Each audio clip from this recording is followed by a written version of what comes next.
자, 이달에 대장군 기남마려 숭례 키노오마루노 스쿠니를 보내어 군사를 거느리고 다리에서 출발하도록 하고, 부장군 하변 신경부 카하베노 미니해는 거증산에서 하도록 해서 신라가 임나를 공격한 것에 대해 문책하고자 했다.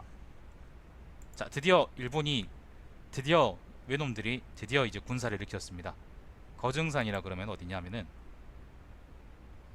일단 이제 뭐 설들이 있는데, 저는 이제 일단 맥락상 그 하동에 이제 고조성이라고 있답니다. 경남 하동으로 생각을 해보겠습니다. 안녕하세요. 자, 드디어 이제 그 대일본국이 군대를 일으켰습니다. 이거 삼국사기에 있나요? 삼국사기에 이거 그 개 깨졌다는 얘기 있나요? 자, 드디어 임나에 도착하여 천집 부수 등미 코모츠메베노 오비토토미를 백제에 보내. 아니요, 일본석입니다. 일본석이니까 임진왜란이 아니고 그 우리나라 삼국시대 중후기를 백제에 보내 군사 계략을 약속하게 하였다. 그리하여 등미는 처가에 묵었는데 봉인한 서신과 활과 화살을 길에 떨어뜨렸다. 길에 떨어뜨렸어. 근데 거리 이 새끼는 보안에 걸려 죽겠네.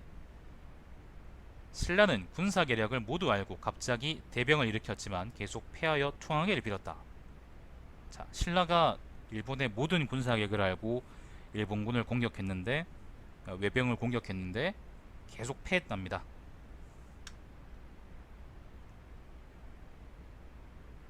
치트를 쓰고 있는데 계속 지고 있습니다. 기남 마려 숭리는 승리하고 군사를 돌려 백제 군용으로 돌아갔다.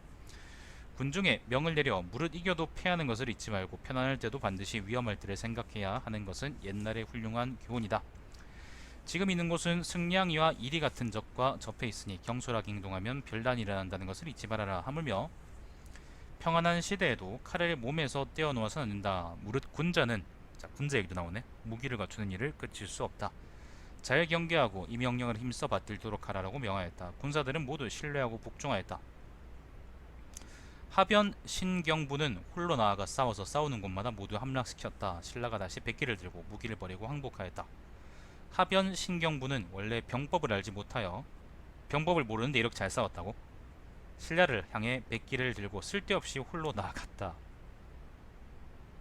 그러자 신라 장군 하변신이 지금 항복하려고 한다라고 말하고는 진군하여 역공하였다. 정예의 병사는 날려고 빠르게 공격해 격파하였다. 선봉대의 피해가 매우 심했다. 외국 조수원 야마토노 쿠니노 미야츠쿠테 히코는 구하기 어렵다는 것을 알고 군사를 버리고 달아났다. 신라 장군은 손에 갈고리창을 쥐고 극이죠, 성 주위의 못까지 뒤쫓아와서 창을 휘두르며 공격했다. 수원은 날렛말을 타고 성 주위의 못을 뛰어넘어 간신히 도망갔다. 이렇게 그 내용이 되게 세세하면 10중 8구는 개구라라고 생각하시면 됩니다. 신라 장군이 성 주위의 못에서 탄식하며 구순이자리라고 말하였다. 이거는 신라 말이라 그러는데 알 수가 없답니다. 좋댔다 뭐 그런 말이겠지. 자, 이때 하변신은 군사를 이끌고 퇴각해서 급히 들의 군영을 만들었다. 이때 사졸들은 모두 업신여기며 명령을 따르려 하지 않았다. 신라 장군은 군영으로 가서 하변 신경부 등과 그를 따라왔던 부인들을 모두 사로잡았다.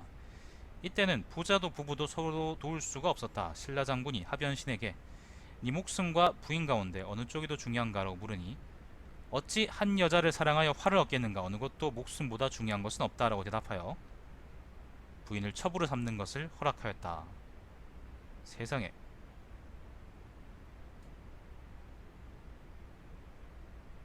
이거 평생 욕들을 말인데, 신라 장군이 마침내 그 부인을 노지라는 거는 뭐 길가겠죠, 길가에서 강간하였다. 부인이 후에 돌아오자, 또 돌아왔네요. 하변신은 이야기하고자 했다. 부인은 매우 부끄럽고 한스럽게 여겨 따르지 않고, 네가 예전에 나의 몸을 쉽게 팔았는데 지금 무슨 낯으로 만나려 하냐 라고 말하고는 끝내 승낙하지 않았다. 이 부인은 판본신 사카모토노 오미의 딸로서 감미원 우마시 히메라고 하였다. 동시에 포로가 되었던 조길 사이기나 츠키노키시 이키나는 용맹한 사람으로서 끝까지 항복하지 않았다. 신라 장군이 칼을 빼서 목을 베고자 했다. 억지로 잠방이를 벗기고 엉덩이를 일본으로 향하게 하고 일본 장군은 내 엉덩이를 깨물어라 라고 크게 소리치며 협박하였다. 그러자 신라왕은 나의 엉덩이나 먹어라 라고 크게 소리 질렀다. 몹시 괴롭힘을 당했으나 여전히 전과 같이 소리쳤다. 이 때문에 죽었다. 그의 아들 구자 오직코도 그 아버지를 안고서 죽었다. 이기나의 말은 이렇게 빼앗기 어려웠다. 그래서 여러 장수들이 특히 애석해했다. 그의 아내 대엽자 오호바코도 함께 사로잡혔는데 카라쿠니의 성위에서, 여기서 카라쿠니라는 거는 그 남한을 의미하겠죠. 사만이요, 사만. 사만의 성위에서 대엽자는 영건을 흔들고 있네요. 일본을 향해서라고 슬프게 노래하였다. 어떤 이가 가라쿠니의 성위에 서서 대엽자가 영건을 흔들고 있는 것이 난 보인다. 난파를 향해서라고 화답하였다. 아무튼 지금 일단 일본서기 기록상으로는 그 섬진강 쪽으로 가서 신라를 공격하려고 했다가 개작살났다, 뭐 그런 말 같습니다. 요게 언제냐면은, 요게 언제일까요? 몇 년일까요? 이게 연도가 좀 잘 나와 있으면 모르겠는데, 요 책이 또 연도가 잘 안 나와 있어. 훈명천황 23년입니다. 훈명천황 23년인데 540년부터 세면 23년이라 그러면은 560 몇 년이 아닌가? 562년인가? 562년이거든요. 562년인가 아무튼 그 근처인가 그런데, 이게 신라 진흥왕 23년입니다. 진흥왕 23년. 진흥왕 23년에 그러면은 요런 기록이 있느냐? 삼국사기 신라본기 진흥왕. 좀 한번 보죠.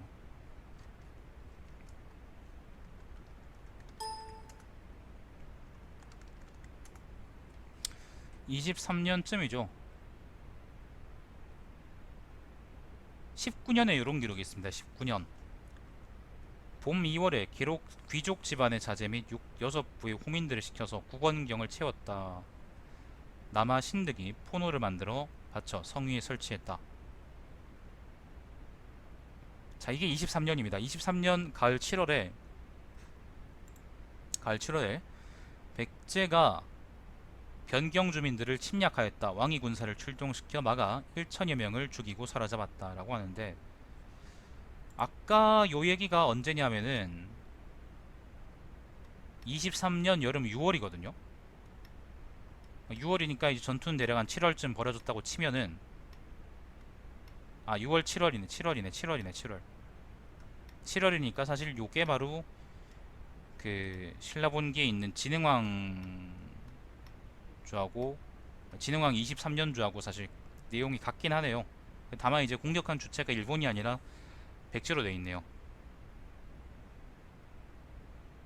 근데 또 재밌는 말이 또 있습니다. 그 다음에 9월입니다. 9월 23년 9월에 가야가 배반함으로 왕이 이사부에게 토벌하게 하고 사다함을 그 부장으로 임명하였다. 사다함이 기병 5천명을 이끌고 선도에서 시달려 전단문에 들어가 흰깃발을 세우니 온 성중 사람들이 두려워 어찌할 바를 몰랐다. 이사부가 군사를 이끌고 도착하니 일시에 모두 항복하였다. 전공을 논함에 사다함이 으뜸이었다.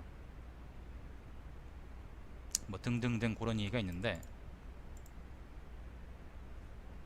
요게 삼국사기 진흥왕 23년조입니다. 23년조인데 요때 대가야가 작살났고, 그죠?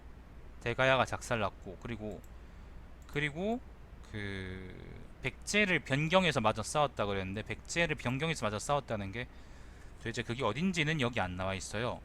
근데 이제 그 비슷한 시기에, 같은 시기에 이제 딱 월도 일치하네. 어떻게 달도 일치하네. 같은 달에 일본이 섬진강을 통해서 공격했다.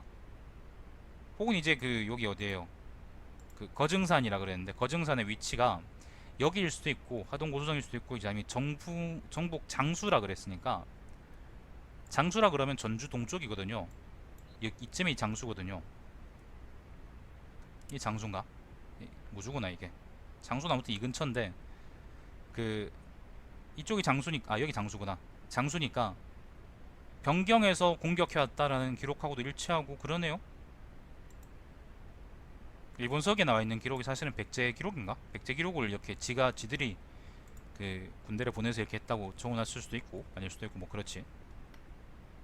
얘들 그런 거 잘하니까. 자, 일단 그 일본 삼국사기에도 교차 검증이 되긴 합니다.